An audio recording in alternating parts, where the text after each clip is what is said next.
약물은요, 내가 원하는 게 아니고요, 이 뇌에서 원해요.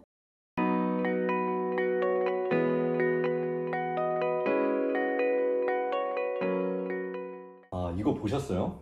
뭔데요? 마약이 전년 대비 44%나 증가했대요. 20범죄율까지 합치면 더 많다고 하던데. 마약 범죄가 전년도보다 44%나 급증한 것으로 나타났습니다. 특히 청소년 등 10대 마약 범죄 사범이 역대 처음으로 1,000명을 넘긴 것으로 드러나 충격을 주고 있는데요. 지금 우리나라의 마약이 엄청나게 지금 확산된 상태입니다. 그래서 2010년도에 한 10,000명 정도 했었는데 작년 우리 경찰에도 17,000명 이상을 검거하게 됐습니다. 안 그래도 어제 뉴스 봤어요. 10대 마약과 관련된 뉴스가 되게 많던데요? 상황이 그만큼 심각하다는 것 같아요. 그래서 오늘 10대 마약 심각성에 대해 얘기해 보려고 이 뉴스에 나오신 교수님을 초대했어요. 정말요? 그럼 교수님은 어디 계세요? 아, 오고 계신다던데. 저 오셨네요, 교수님. 네. 안녕하세요, 교수님. 안녕하세요. 예, 반갑습니다. 직접 뵈어서 영광입니다, 교수님. 간단한 자기소개 부탁드려도 괜찮을까요?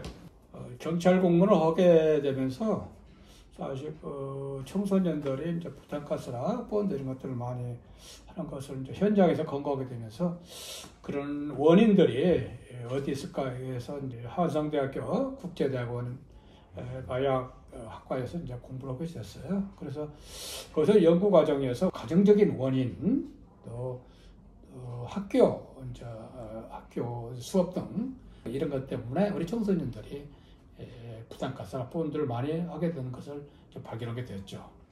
그렇군요. 현재 글로벌 중독 재활 상담학과에 계신 걸로 알고 있는데 학과에 대한 설명을 듣고 싶습니다.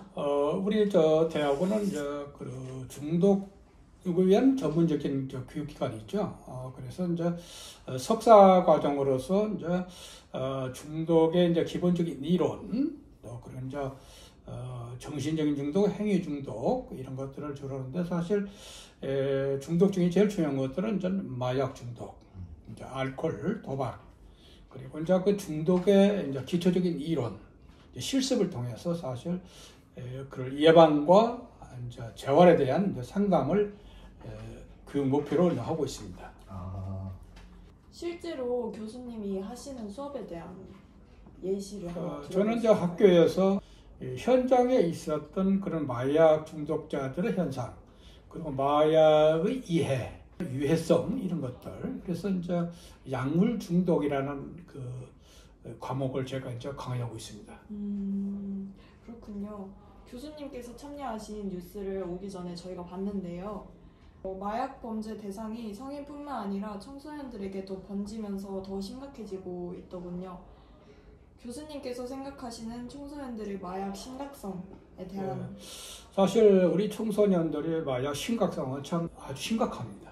3, 4년 전에는 우리 청소년들이 마약에 한 100명이나 200명 정도 있었는데 갑자기 2023년에서부터 400명, 500명이 확산되었고 지금 2024년도에 현재는 1,000명 이상.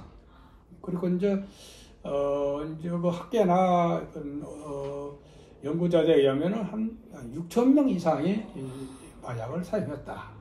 그 중에서 100명 중에 2명이나 3명 정도는 마약을 아주 심각하게 사용했다. 이렇게 나오고 있습니다. 그렇군요. 그럼 그것에 대한 원인은 어떻게 생각하세요? 원인 알 수 있는 것은 사실 우리 청소년들이 그 외국에 조기 유학을 많이 가게 돼요. 그렇게 해서 이제 해외에 그런 마약 합법화된 그런 나라, 사실 네덜란드나 미국 같은 경우는 대만은 합법화가 됐잖아요. 그런 데서 이제 그 마약에 대해서 알게 되고, 또 사실 외국인 청소년들이 한글을 공부하기 위해서 우리나라에 많이 유학을 옵니다.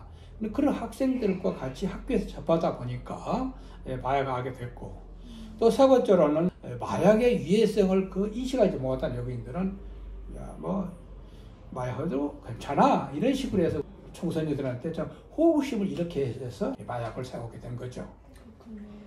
교수님이 서울경찰청 마약수사대 팀장으로 또 활약을 하셨다라고 들었었는데, 그 팀장으로 계셨을 때 청소년 대상으로 이루어진 가장 충격적인 마약 범죄 기억나시는 게 있으실까요?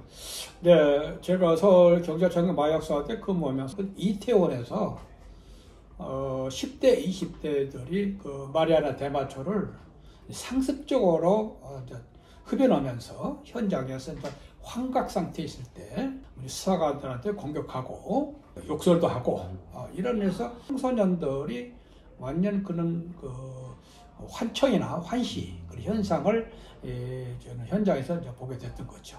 너무 안타깝네요. 그럼 이런 일이 다시는 발생하지 않도록 하기 위해서 교수님이 생각하신 대책에는 무엇이 있을지? 영국이나 호주, 미국 같은 경우는 정유아 때부터 그 약물의 유해성, 즉 마약을 하면은 어떤 우리 신체적인 유해가 있다. 이런 정책들이 이루어지고 있는데 사실 우리나라는 그런 정책이 없습니다. 그리고 정부나 지방자치단체는 저는 과거에는 청소년들 마약에 대한 뭐 예방적 제기라든가 예산 이런 것이 사실 경미했었어요. 그러다가 갑자기 윤석열 정부가 들어서부터 청소년 마약이 확산되니까 심각하다. 그렇게 해서 지금은 정부나 지방자치단체에서 관심을 가지고 있고 더 중요한 것들은 학교에서 마약에 대한 교육이 꼭 필요한 거예요.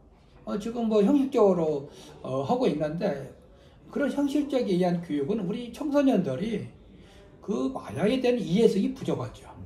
그래서 실질적으로 현장에서 마약을 광고하고 그런 전문가들을 학교나 중고등학교에서 강행할 수 있으면은 우리 청소년들이 마약 예방에 아주 좋을 것으로 보고 있습니다.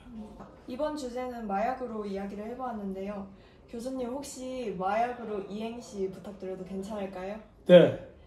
하나, 둘, 셋. 마약하지 않기로 약 약속합니다. 약속.